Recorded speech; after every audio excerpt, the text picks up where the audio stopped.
తండ్రి దేవుడికి ప్రభువైన యేసుక్రీస్తు నామమున స్తుతులు స్తోత్రాలు సమర్పించుకుంటూ చేరొచ్చిన మీ అందరికీ ప్రభువైన యేసుక్రీస్తు నామమున వందనాలు సమర్పించుకుంటూ ఉన్నాను. మనం గత వారము మత్తయి సువార్త 21వ అధ్యాయాన్ని ఆలోచన చేయడం జరిగింది. ఈ యొక్క దినమందు మత్తయి సువార్త 22వ అధ్యాయాన్ని ఆలోచన చేయడానికి ప్రయత్నం చేద్దాం. మత్తయి సువార్త 22వ అధ్యాయంలో ప్రభువైన యేసుక్రీస్తు 21వ అధ్యాయంలో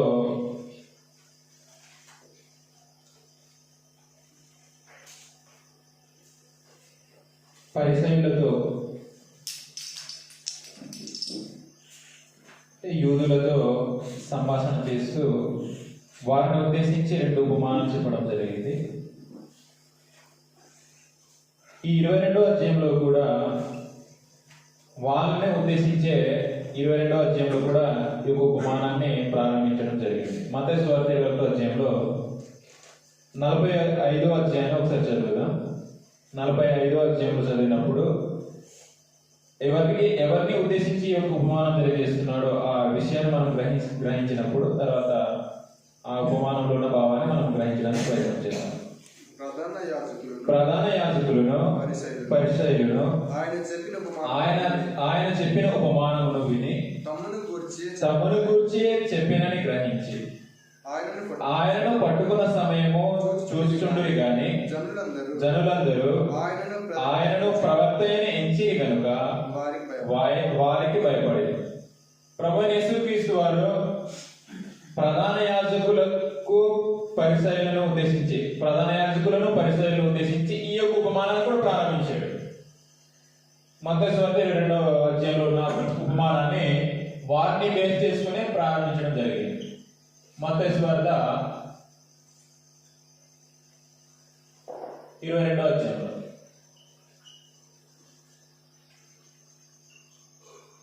మత్తయి సువార్త 22వ అధ్యాయంలో మొదటి పేరాగ్రాఫ్ ఉపమానాన్ని తాను చెప్పడం జరిగింది. ఆ ఉపమానం ఏమిటంటే పెండ్లి విందును గురించిన ఉపమానం.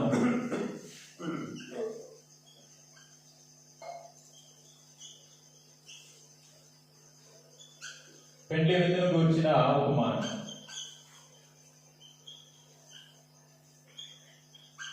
ఈ యొక్క ఉపమానము 22వ అధ్యాయం మొదటి వచనం నుంచి 14వ వచనం వరకు ఈ యొక్క ఉపమానం, ఈ యొక్క పేరాగ్రాఫ్. ఈ యొక్క ఉపమానాన్ని ఎందుకు చెప్పవలసి వచ్చింది అంటే మనం చదువుకున్నాం ప్రధాన యాజకులు,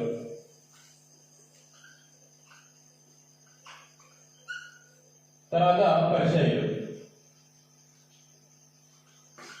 వీళ్ళని ఉద్దేశించి ఈ యొక్క ఉపమానాన్ని ప్రభువైన యేసుక్రీస్తు ప్రారంభించాడు. ఈ యొక్క ఉపమానంలో మనము గ్రహించవలసింది ఏమిటంటే రాజు తన యొక్క కుమారునికి పెండ్లి విందుకు పిలవడానికి దేవుడు, అంటే రాజు తన కుమారుని పెండ్లి విందునకు, అంటే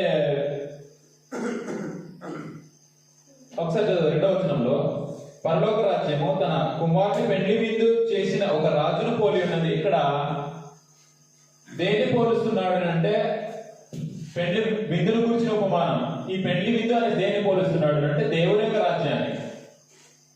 పెండ్లి విందు గురించిన ఉపమానం. పెండ్లి విందు అంటే మరి లోకపరంగా మనం ఆలోచించకూడదు.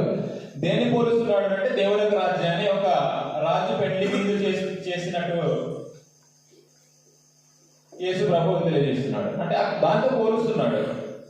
పరలోక రాజ్యము తన కుమారుని పెండ్లి విందు చేసిన ఒక రాజును పోలి ఉన్నది. ఒక రాజుతో పోలుస్తున్నాడు. తన కుమారుని పెండ్లి విందుకు పిలిచినటువంటి ఒక రాజును ఏం చేస్తున్నాడు అంటే దేవుని రాజ్యాన్ని దీంతో పోలుస్తూ ఉపమానాన్ని ప్రారంభిస్తున్నాడు. ఇందులో మనము డైరెక్ట్ విషయాన్ని మనము ఎవరికి అనే ఒక విషయాన్ని మనము గ్రహించి తర్వాత చదువుదాం. రాజు అంటే ఎవరు అంటే ఈ దేవుని రాజ్యంలో పెండ్లి విందు తన కుమారుడు పెండ్లి విందులకు పిలువబడినటువంటి ఉపమానం అని దేవుని రాజ్యాన్ని పోలుస్తున్నాడు. ఈ ఉపమానంలో రాజు ఎవరునంటే దేవుడు, కుమారుడు ఎవరునంటే యేసుక్రీస్తు, దాసులు ఎవరునంటే ప్రవక్తలు,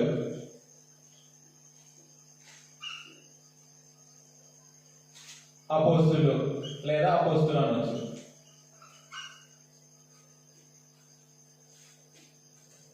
తర్వాత పిలువబడిన వారు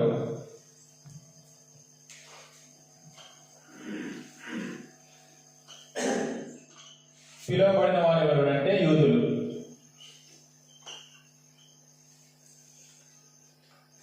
కనబడిన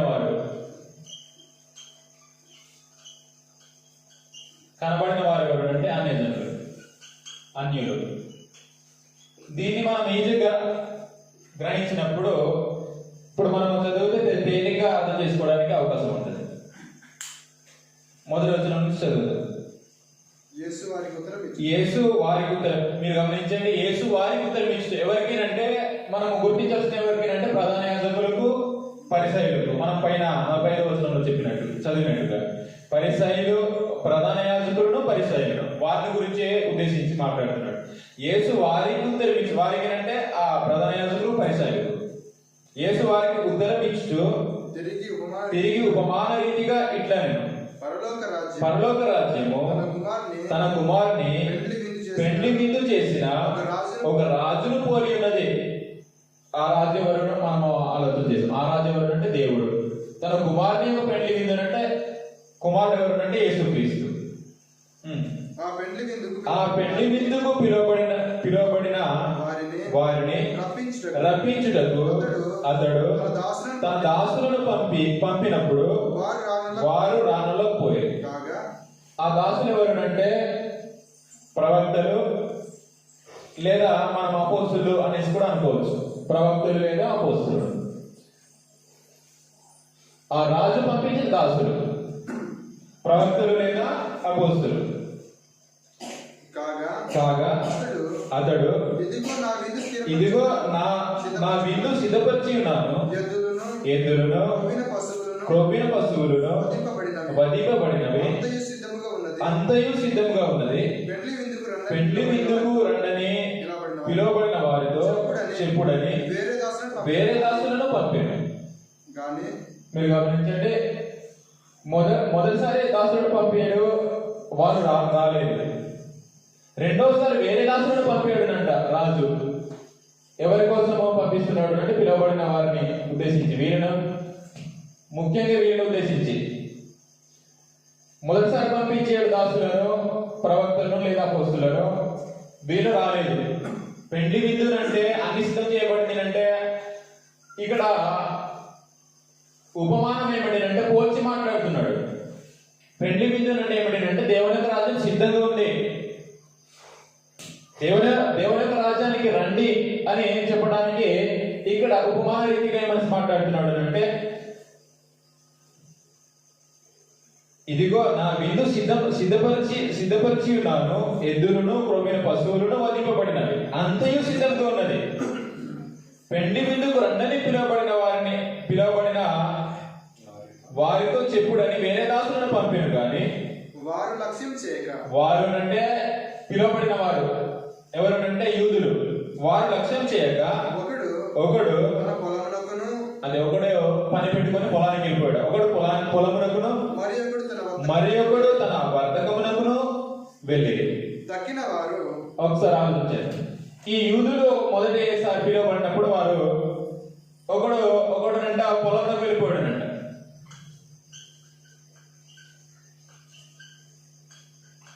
మరొకడు వర్తకమునకు వెళ్ళిపోయాడు. ఆలోచన తక్కిన వారు అతని దాసులను పట్టుకొని అవమానపరిచి చంపేశారు. ఆ దాసులను ఏం చేశారంటే కొంతమంది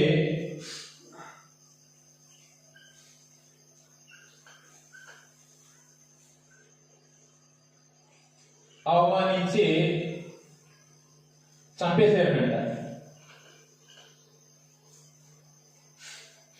పిలవబడిన వారిని అంటే ఎవరికి పిలవాలో వారిని పిలవడానికి రాజు అంటే దేవుడు తన ప్రవక్తలను పంపిస్తున్నాడు యూదుల దగ్గర.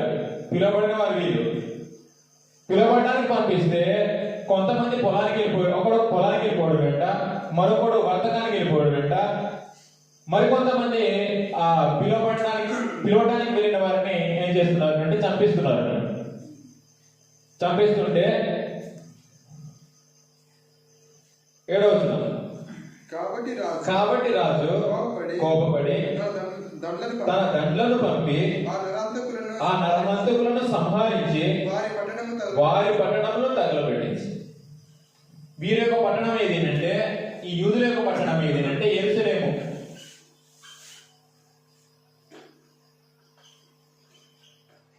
యూదుల యొక్క పట్టణం ఏదేనంటే యెరూషలేము. యెరూషలేము పట్టణము యూదుల యొక్క పట్టణం.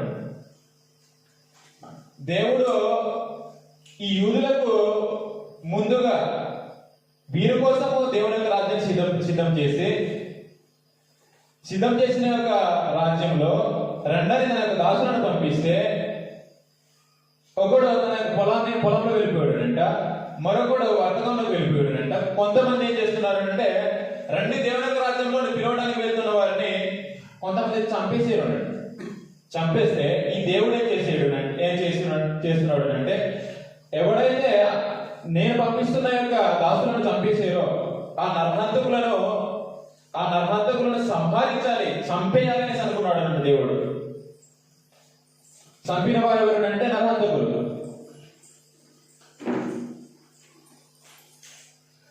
నరహంతకులు ఎవరైతే అపోస్తులను ప్రవక్తలను చంపారో ఆ నరహంతకులను తగలబెట్టేయాలని అనుకున్నాడు అనుకుని ఏం చెప్తున్నాడు అంటే కాబట్టి రాజు కోపపడి తన దండ్లను పంపి ఆ నరహంతకులను సంహరించి వారి పట్టణమును తగులబెట్టించేను అని. యెరూషలేము పట్టణాన్ని దేవుడు ఏం చేశాడు అంటే తగలబెట్టించాడు. ఎలాగ తగలబెట్టించాడో 24వ అధ్యాయంలో మనం చదువుతాం.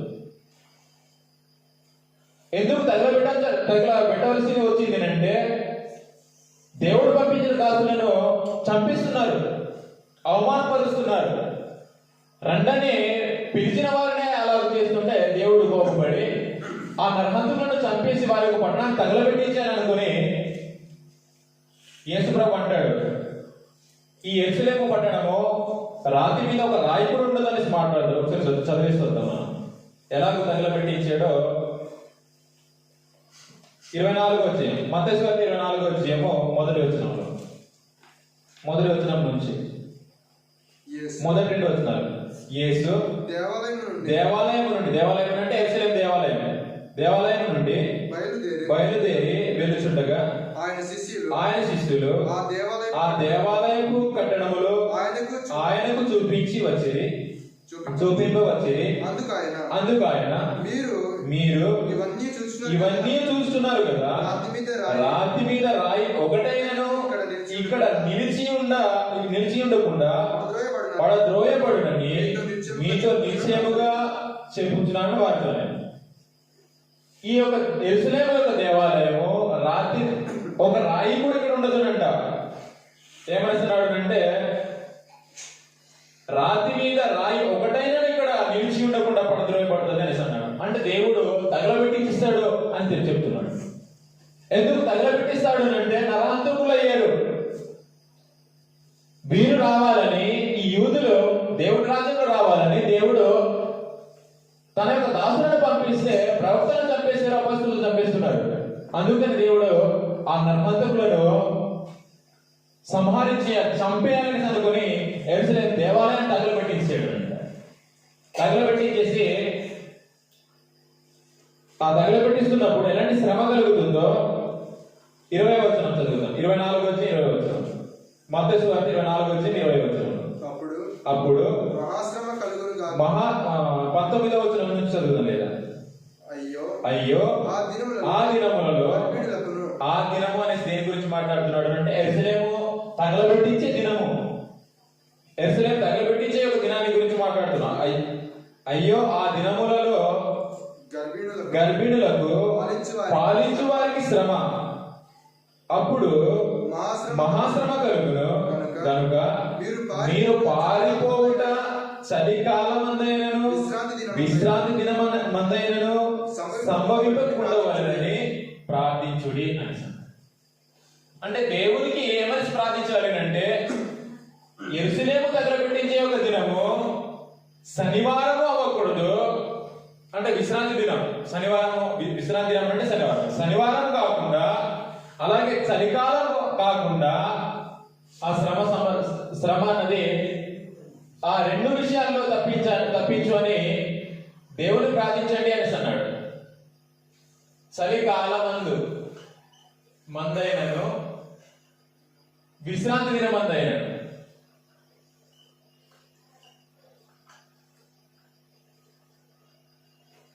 ఈ రెండు రోజుల్లో ఏ ఒక రోజు కూడా జరగకుండా దేవుణ్ణి ప్రార్థించండి, దేవుని ప్రార్థించండి అని ఇక్కడ యేసు ప్రభు తెలియజేస్తున్నాడు. ఎందుకు ప్రార్థించాలి అంటే ఆ రెండు రోజుల్లో యెరూషలేము తగలబెట్టిస్తుంటే యెరూషలేములో ఉన్న జనులు కొండల్లోకి పారిపోతున్నప్పుడు, చలికాలం అయితే చిన్నపిల్లలు ఇంకా ముసలి వారు కావచ్చు చాలా ఇబ్బంది పడతారు. అందుకని చలికాలం జరగకుండా, విశ్రాంతి దినం జరగకుండా ఉండాలి అని మీరు ప్రార్థించండి అని యేసు ప్రభు తెలియజేస్తున్నాడు. కాబట్టి మనం గుర్తించాల్సింది ఏమిటంటే రాజుడు అంటే దేవుడు తన కుమారుని యొక్క పెళ్లి విందులకు పిలువబడిన, అంటే రాజు తన యొక్క పెళ్లి విందులకు పిలువబడిన ఉపమానము అని ఇక్కడ తెలియజేశాడు. తన కుమారుని పెళ్లి విందు చేసిన తన కుమారునికి పెళ్లి విందు చేసిన ఒక రాజును పోలి ఉన్నది అనేసి అన్నాడు కదా. అంటే దేవుడు తన యొక్క కుమారునికి పెళ్లి విందు చేసిన ఒక రాజును పోలి ఉంది అని దేంతో పోలుస్తున్నాడు అంటే దేవుని యొక్క రాజ్యాన్ని ఒక పెళ్లి విందులకు దేవుడు తన కుమారుని పెళ్లి విందు చేసిన దానితో పోలుస్తున్నాడు. ఆ పోలికని చూపిస్తూ ఆ పెళ్లి విందుకు రండి అని మొట్టమొదటిగా ఆ యొక్క సమాచారం ఎవరికి వెళ్ళింది అంటే యూదులకు వెళ్ళింది. వాస్తవానికి ఆ యొక్క పెళ్లి విందులకు వెళ్ళవలసిన వాళ్ళు యూదులు. అందుకని యూదులను ఉద్దేశించి పంపిస్తే ఒకడు పొలంలోకి వెళ్ళిపోయాడు అంట, మరొకడు వర్తకానికి వెళ్ళిపోయాడు అంట. మరికొంతమంది వెళ్ళిన ఆ పిలవడానికి వెళ్ళిన దాసులను కొంతమంది కొడుతున్నారు, అవమానపరుస్తున్నారు, చంపేస్తుంటే దేవుడికి రాజుకు కోపం వచ్చేసి నరాంతకులను సంహరించి వారికి పట్టణాన్ని తగలబెట్టించాలని అనుకున్నాడు దేవుడు. అలా అనుకుని యెరూషలేము పట్టణంలో దేవాలయంలో 24వ అధ్యాయంలో తగలబెట్టించినట్టుగా మనం చదువుతాం. 22వ అధ్యాయంలోకి వచ్చేద్దాం.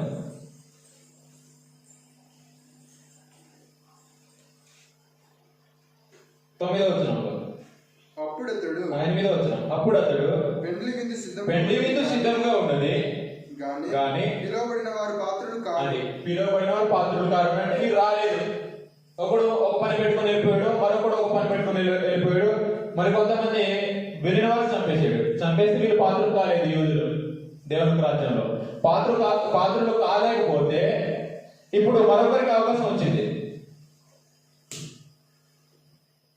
9వ వచనం కనుక రాజమార్గములకు పోయి మీకు కనబడు వారినందరినీ పెళ్లి విందుకు పిలువుడని తన దాసులతో చెప్పాను. 10వ వచనం ఆ దాసులు రాజమార్గంలోకి పోయి అది చెడ్డవారు అంటే ఎవరంటే అన్యజనులు చెడ్డవారినేమి మంచివారినేమి తమకు కనబడిన వారినందరినీ పోగు చేసే కనుక విందుకు వచ్చిన వారితో ఆ పెళ్లిశాల నిండిను అంటున్నాడు. కాబట్టి పిలువబడిన వారు వీలే, కానీ వీరు పాత్రలు కాలేదు. మీరు పాత్రులు కాకపోతే రాజమార్గంలోకి వెళ్ళండి, మీకు కనబడిన వారందరినీ పిలవండి, మంచివారు కావచ్చు చెడ్డవారు కావచ్చు. ఆ కనబడిన వారందరినీ ఎవరు అంటే వాళ్ళు మంచివారు కాదు అంట, చెడ్డవారు అనే అక్కడ మాటలు వాడతాడు. చెడ్డవారినేమి మంచివారినేమి అనేసి అంటాడు. మంచివారు కావచ్చు చెడ్డవారు కావచ్చు. ఆ మంచివారు చెడ్డవారు ఎవరంటే అనే జనులు. వీరు పాత్రలు కాకపోతే వీరికి అవకాశం అన్నది ఎదురుకి. వీరు యోధులు పాత్రలు కాలేదు, ఆ అవకాశం మనకు దొరికింది. ఇదే ప్రధాన యాజకులు. ఇది ఎవరికి ఉపమానం తెలియజేస్తున్నారంటే వీళ్ళకు. మీకు దేవుని రాజ్యం సిద్ధం చేసి దేవుని రాజ్యంలో రండి అని మిమ్మల్ని పిలుస్తుంటే మీరు రాలేదు, మీరు రావట్లేదు అనే వీళ్ళకు బుద్ధి చెప్పడానికి ఉపమానాన్ని ప్రభువైన యేసుక్రీస్తు నేర్పిస్తున్నాడు. 11వ వచనం. రాజు కూర్చున్న వారిని చూడ లోపలికి వచ్చి అక్కడ పెండ్లి వస్త్రము ధరించుకొనని ఒకరిని చూచి, స్నేహితుడా, పెండ్లి వస్త్రము లేక ఇక్కడికి ఎలాగ వచ్చివని అడుగుగా వాడు మౌనై ఉండెను. అంతటా రాజు వీని కాలు చేతులు కట్టి వెలుపలి చీకట్లోనికి త్రోసివేయుడి, అక్కడ ఏడుపును పండ్లు కొరుకుటైను ఉండునని పరిచారకులతో చెప్పాను. కాగా పిలువబడిన వారు అనేకులు, ఏర్పరచబడిన వారు కొందరే అని చెప్పారు. ఈ యొక్క రాజ్యంలో ప్రవేశించడానికి ఇక్కడ మరొక సంఘటన చేయడం జరిగింది. ఏమిటంటే పెండ్లి వస్త్రం ఉండాలి అంట. పెండ్లి వస్త్రము ఉండిన వాడు మాత్రమే అందులో ఉండగలడు. ఆ యొక్క పెండ్లి యొక్క పెండ్లి విందులో ఉండాలి అంటే పెండ్లి వస్త్రం ఉండాలి. ఒక ఆయన పెండ్లి వస్త్రం లేకుండా కనబడ్డాడు అంట. అప్పుడు రాజు అడుగుతున్నాడు 11వ వచనంలో. రాజు కూర్చున్న వారిని చూడ లోపలికి వచ్చి అక్కడ పెండ్లి వస్త్రం ధరించుకొని ఒకరిని చూసి, పెండ్లి వస్త్రం లేకుండా ఆ యొక్క రాజ్యంలో ప్రవేశించడానికి అవకాశం ఉండదు. వాటిని పెండ్లి వస్త్రం లేకుండా లోపలికి వెళ్ళిన వారిని 12వ వచనంలో, స్నేహితుడా, పెండ్లి వస్త్రం లేక ఇక్కడికి ఎలాగ వచ్చివని అడుగుగా వాడు మౌనై ఉండెను. అంతటా రాజు వీని కాలు చేతులు కట్టి వెలుపల చీకట్లో త్రోసివేయుడి, అక్కడ ఏడుపును పండు కొరుకుటై ఉంటాయి అనే విషయం తెలియజేశాడు. కాబట్టి దేవుని రాజ్యంలో ప్రవేశించడానికి పెండ్లి వస్త్రం అనేది చాలా ముఖ్యం. ఆ పెండ్లి వస్త్రం అనేది లేకపోతే దేవుడు తన కుమారుని పెండ్లి విందునకు పిలువబడిన ఆ యొక్క విందులో మనం పాల్గొనలేదు. కాబట్టి ఈ యొక్క పెండ్లి విందులో వెళ్ళాలి అంటే పెండ్లి యొక్క వస్త్రము అన్నది మనకు ఉంటేనే వెళ్ళగలదు. కాబట్టి ఈ యొక్క విషయాన్ని తెలియజేసి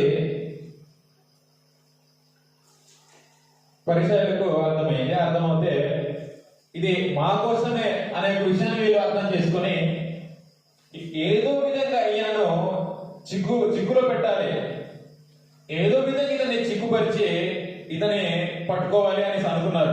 అనుకుని ఒక ప్రశ్న అడగడం జరిగింది. 2వ పేరాగ్రాఫ్.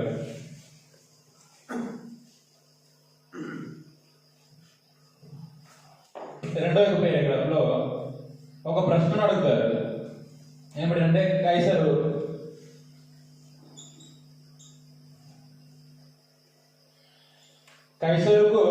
పన్ను ఇవ్వాలా లేదా అని.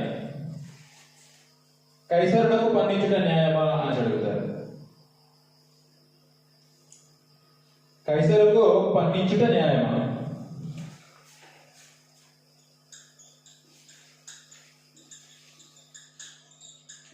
కైసరుకు పన్నించుట న్యాయమా? ఏదో విధంగా ఒక ప్రశ్నను మనం వేసి ఆ ప్రశ్నలో చిక్కుపరిచి పట్టుకోవాలన్న ప్లానింగ్ లో ఉన్నారు. ఎవరంటే ప్రధాన యాజకులు, పరిసయ్యులు. మత్తయి సువార్త 22వ అధ్యాయము 15వ వచనం నుంచి 22వ వచనం వరకు పేరాగ్రాఫ్.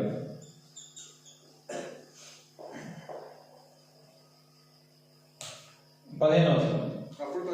అప్పుడు పరిసయ్యులు వెళ్ళి మాటలలో చిక్కుపరచవాలని ఆలోచన చేయొచ్చు. బోధకుడా, నీవు సత్యవంతుడివై ఉండి నీవు సత్యవంతుడివై ఉండి దేవుని మార్గము సత్యముగా బోధించున్నావనియు నీవు ఎవరిని లక్ష్య పెట్టవనియు మొహమాటము లేని వాడవనియు ఎరుగుదుము. నీకేమి తోచున్నది? ఈ విషయాన్ని మనం గుర్తించాలి. వాళ్ళు అడుగుతున్నారు ప్రశ్న, చిక్కు పెట్టాలని. నీకేమి తోచుతున్నది? కైసరుకు పన్నించుట న్యాయమా కాదా? మాతో చెప్పమని అడుగుటకు యేసు ప్రభువును పట్టుకోవాలి ఏదో ఒక ప్రశ్నతో. న్యాయమా కాదా? పన్నించుట న్యాయమా కాదా? కాదు అన్నాడు అంటే కైసరుకు వ్యతిరేకంగా మాట్లాడాడు అని యేసు ప్రభువును పట్టుకోవాలన్నా వాళ్ళకు ప్లానింగ్. అందుకని అడుగుతున్నారు, నీకేమి తోచుతున్నది? కైసరుకు పన్నించుట న్యాయమా కాదా? మాతో చెప్పుమని అడుగుటకు హేరోదీయులతో కూడా తమ శిష్యులను ఆయన ఎదుకు పంపిరి. 18వ వచనం. యేసు వారి చెడుతనం ఎరిగి వేషధారులారా నన్నెందుకు శోధించున్నారు? పన్ను రూక ఒకటి నాకు చూపుడని సింపుల్ గా వారు చిక్కుపరచాలన్న ప్రశ్నకు యేసు ప్రభు చాలా సులువుగా ఏం చేశాడు అంటే సమాధానం చెప్పేశాడు. పన్ను రూక ఒకటి నాకు చూపుడని వారితో చెప్పగా వారు ఆయన ఎందుకు ఒక దేనారం తెచ్చిరి. అప్పుడు ఆయన ఈ రూపమును పై వ్రాతయు ఎవరివని వారిని అడుగగా వారు కైసరవని. అందుకు ఆయన అలాగైతే కైసరునకును దేవునివి దేవునికి చెల్లించుడని వారితో చెప్పాను. వారి మాట విని ఆశ్చర్యపడి ఆయనను విడిచి వెళ్ళిపోయారు. ప్రశ్న అడిగితే యేసు ప్రభు సులువుగా వారికి మీరు పట్టుకున్న డబ్బులను చూపించండి అనేసి అన్నాడు. చూపిస్తే ఆ డబ్బులలో కైసరు యొక్క బొమ్మ ఉంది అంటే కైసరు యొక్క బొమ్మ ఉంది. ఆ రూపం ఎవరిది అని అడిగాడు. ఇప్పుడు మనము రూపాయలలో ఎలాగో గాంధీ ఒక బొమ్మ ఉంటుందో అలాగే రోమా ప్రభుత్వంలో రోమా చక్రవర్తి అయిన కైసరు ఒక బొమ్మ ఉంది అంట. ఆ బొమ్మలో సంతకం కూడా అతనిది ఉంది. మీరు పట్టుకున్న డబ్బులు చూపించండి అని అడిగితే వాళ్ళు డబ్బులు చూపించారు. చూపిస్తే ఆ రూపం ఎవరిది అని అడిగాడు. అడిగితే కైసర్ది అనేసి అన్నాడు. ఆ రూపము పై వ్రాత ఎవరిది, ఆ సంతకము ఆ డబ్బుల్లో ఉన్న రూపం ఎవరిది అని అడిగితే కైసర్ది అనేసి అన్నాడు. కైసర్ది అనేసి అంటే మరి నన్ను ఎందుకు అడుగుతున్నారు? కైసరునకు చెల్లించండి, దేవునికి చెల్లించండి అని సమాధానం చెప్పాడు. అదే విషయాన్ని అక్కడ మనం చదివాం 21వ వచనంలో. అందుకు ఆయన అలాగైతే కైసరునకును దేవునికి చెల్లించుడని వారితో చెప్పారు. వారి మాట విని ఆశ్చర్యపడి ఆయన విడిచి వెళ్ళిపోయారు. ఎవరినంటే ప్రధాన యాజకులు, ఇక్కడ పరిసయ్యులు.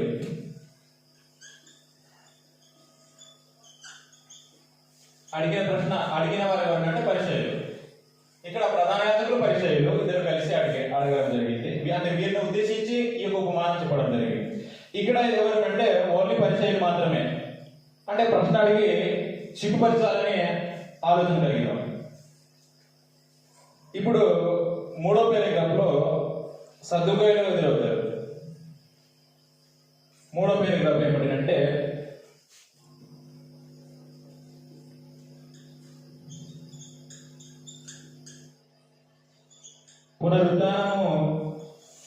పునరుద్ధానము గురించిన బోధ.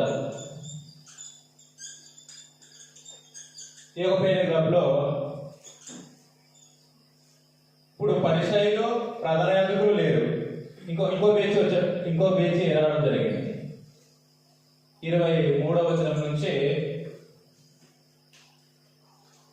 33వ వచనం వరకు.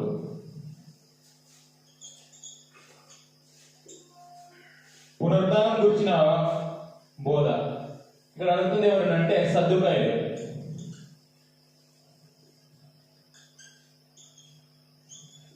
ఈ సద్దుకాయలు వచ్చి యేసు ప్రభు దగ్గర ఇప్పుడు ప్రధాన యాజకులు పరిసయ్యులు ఇద్దరు ఎంటరయ్యి యేసు ప్రభువును సంభాషించారు. అంటే అడిగారు. వాళ్ళ గురించి ఉపమానం చెప్పాడు. 2 విందుల గురించి. ఈ ఉపమానం చెప్తే వాళ్ళకి అర్థమయ్యి ఈ ప్రధాన యాజకులు తప్పుకున్నారు. ఇప్పుడు పరిసయ్యులు వచ్చి రెండో ప్రశ్న అడిగారు. అంటే యేసు ప్రభుతో ఇంకా పోరాడుతున్నారు, ఎలాగైనా సిగ్గుపరచాలని. వీళ్ళు వచ్చి ప్రశ్న అడిగితే ఆ ప్రశ్నకు సులువుగా యేసు ప్రభు సమాధానం చెప్తే వీళ్ళు కూడా వెళ్ళిపోయారు. ఈ వీళ్ళు వెళ్ళిపోతే ఇప్పుడు మరొక టీం వచ్చారు. ఇంకొక టీం ఎవరంటే సద్దుకాయలు. ఈ సద్దుకాయలు లాంటి వారు అంటే పునరుద్ధానం లేదు అంటే చనిపోయిన తర్వాత ఇంకా బ్రతకరు, ఇంకా బ్రతుకు అన్నది లేదు, చనిపోయిన తర్వాత పునరుద్ధానం అనేది లేదు, తిరిగి లేవము అనేటటువంటి బోధ కలిగిన వారు, అలాగ నమ్మేవారు. వాళ్ళు వచ్చి యేసు ప్రభు దగ్గర వీరు చిక్కుపరచలేకపోయారు కాబట్టి మేము సులువుగా యేసు ప్రభువును చిక్కుపరిచి మేము పట్టిస్తాము అనేటువంటి ఆలోచన కలిగి యేసు ప్రభు దగ్గర వచ్చి ఇప్పుడు తెలియజేస్తున్నారు. చదువు 23వ వచనం నుంచి. పునరుద్ధానం లేదని చెప్పేటి సద్దుకాయులు ఆ దినమున ఆయన ఎందుకు వచ్చి బోధకుడా ఒకడు పిల్లలు లేక చనిపోయిన ఎడల అతని సహోదరుడు అతని భార్యను పెళ్లి చేసుకుని తన సహోదరునికి సంతానము కలుగజేయవలెనని మోసే చెప్పాను.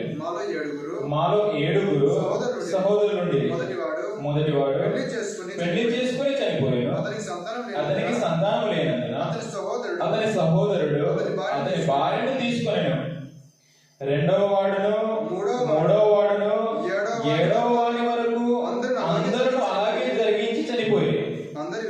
అందరి వెనుక ఆ స్త్రీ చనిపోయారు.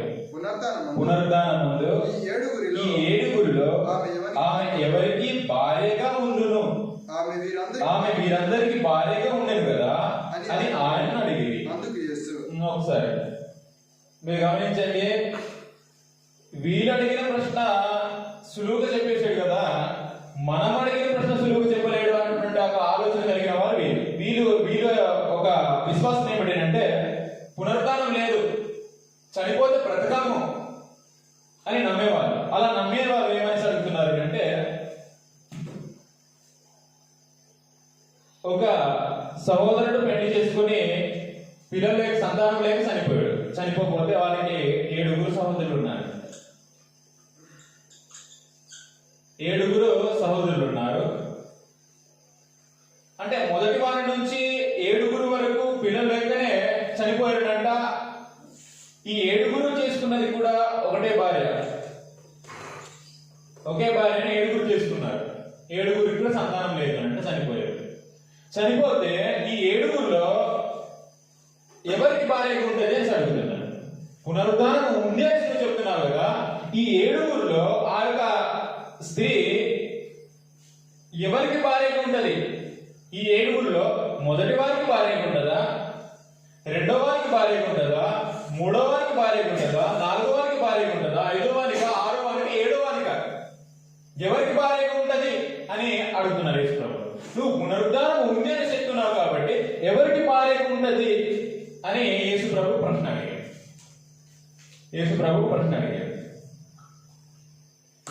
28వ వచనంలో పునరుద్ధానమందు ఈ 7లో ఆమె ఎవరికి భార్యగా ఉంటది? పునరుద్ధానం ఉంది అని చెప్తున్నావు కాబట్టి ఈ 7లో మొదటి వారికి భార్యగా ఉంటదా? పునరుద్ధానమందు ఒకవేళ ఉంటే, పునరుద్ధానమే ఉంటే, మీరు నమ్మరు కాబట్టి మీరు అడుగుతున్న ప్రశ్న ఏమిటంటే, ఒకవేళ పునరుద్ధానమే ఉంటే ఈ 7లో ఎవరికి భార్యగా ఉంటుంది? మొదటి వారికి భార్య అవుతుందా, రెండో వారికి భార్య అవుతుందా, మూడో వారికి భార్య అవుతుందా, 4వ వారికా, 5వ వారికా, 6వ వారికి, 7వ వారికా ఎవరికి భార్యగా ఉంటుందని నువ్వు చెప్తావు అని అడుగుతున్నారు. అడిగితే యేసు ప్రభు సమాధానం అంటే ఇప్పుడు చదువుతాను 29వ వచనం. అందుకు యేసు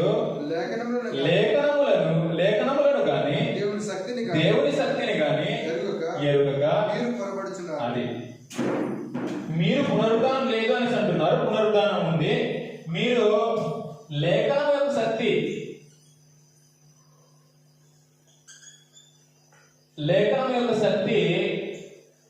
శక్తిని గాని లేఖనములను గాని దేవుని శక్తిని గాని లేఖనములను గాని లేఖనముల యొక్క శక్తిని గాని లేదా దేవుని శక్తిని గాని ఈ రెండును మీరు తెలుసుకోకుండా పొరపాటు చేస్తున్నారు, పొరపడుచున్నారు అనే విషయాన్ని తెలియజేసిన తర్వాత పునరుత్థానమందు ఇప్పుడు విషయం తెలియజేసాడు.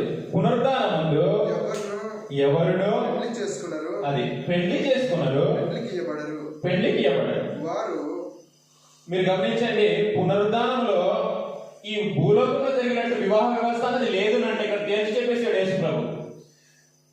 అంటే పునరుద్ధానం ముందు పెళ్లి చేసుకున్నారనంట, పెళ్లి చేసుకున్నారు, పెళ్లికి ఇవ్వబడారు.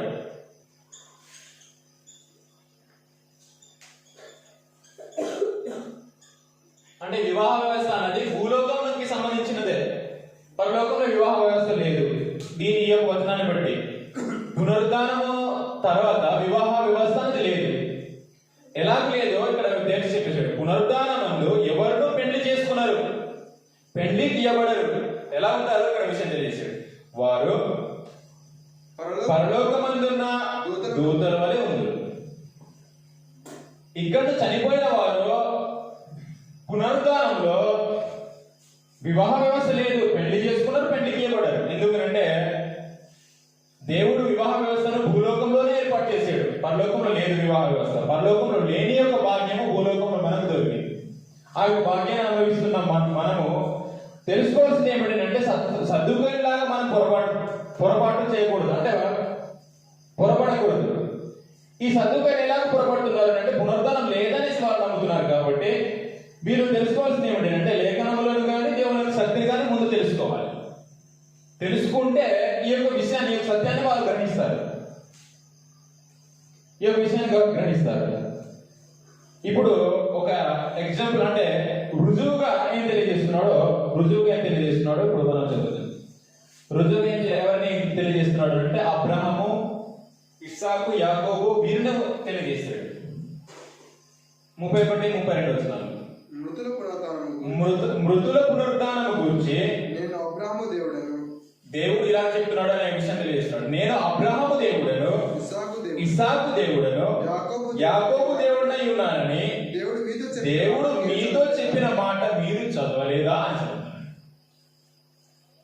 అంటే ఎందుకు నేను మీ దేవుడు అనేసి చెప్తున్నాడు అనేసి ఇక్కడ అడుగుతున్నాడు.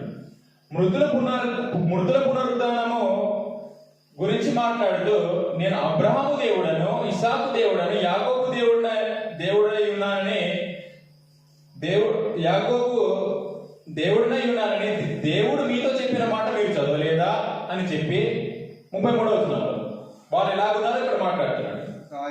ఆయన సజీవులకే దేవుడు, అది సజీవులకే దేవుడు గాని మృతులకు దేవుడు కాడని వారితో చెప్పింది.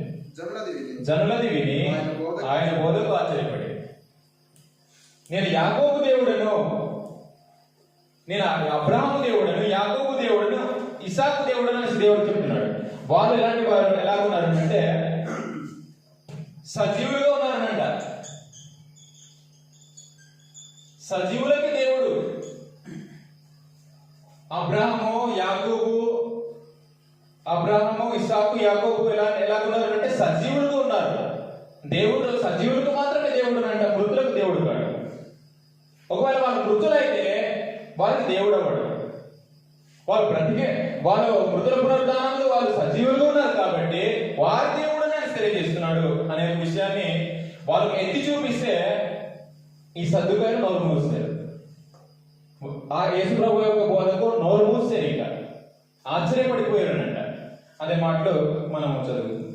ఆయన సజీవులకి దేవుడు కానీ మృతులకు దేవుడు కాడని వారితో చెప్పాడు. జనులది విని ఆయన బోధకు ఆశ్చర్యపడాడు. సద్దుకాయ కూడా నోరు మూయించాడు, పరిసరాలకు నోరు మూయించాడు. వీరుల యొక్క ప్రవర్తనలను తెలియజేసి ఈ యొక్క ఉపమానాలు తెలియజేశాడు.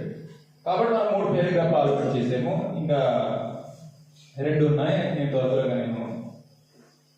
ముఖ్యమైన ఆజ్ఞ 4 పేరాగ్రాఫ్.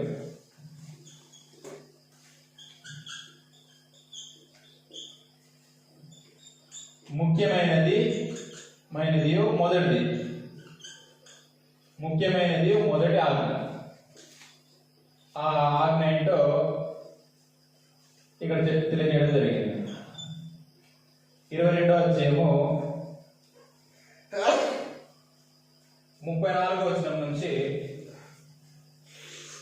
40వ వచనంలో ఈ పేరాగ్రాఫ్ లో ఆజ్ఞ ముఖ్యమైనది, మొదటి ఆజ్ఞ ఏదో వివరించడం జరిగింది. 34వ వచనం.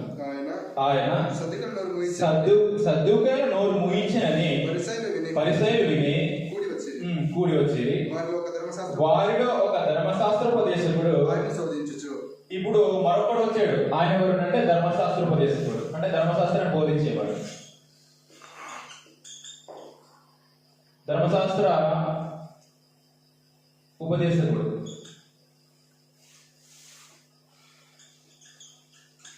ధర్మశాస్త్ర ఉపదేశకుడు శాస్త్రం పరిసయ్యులు నోరు మూయించాడు, సద్దుకాయలు నోరు మూయించాడు. ఇప్పుడు ధర్మశాస్త్ర ఉపదేశకుడు ఎంటర్ అయ్యాడు యేసు ప్రభు దగ్గర. ఎంటర్ అయితే ఏమని మాట్లాడుతున్నాడు చదువు. బోధకుడా, ధర్మశాస్త్రంలో ముఖ్యమైన ఆజ్ఞ ఏది అని అడిగాను. అందుకు ఆయన నీ పూర్ణ హృదయంతోను, నీ పూర్ణాత్మతోను, నీ పూర్ణ మనసుతోను నీ దేవుడైన ప్రభువును ప్రేమింపవలెనన్నది ఇది ముఖ్యమైనది, మొదటిదైన ఆజ్ఞ. ఇక్కడ ఆయన అడుగుతుంది ఏమిటంటే, ధర్మశాస్త్ర ఉపదేశకుడు అడిగింది ఏమిటంటే, ధర్మశాస్త్రంలో ముఖ్యమైన ఆజ్ఞ ఏదని అడిగాడు. ముఖ్యమైన ఆజ్ఞ ఏంటంటే పూర్ణ హృదయంతో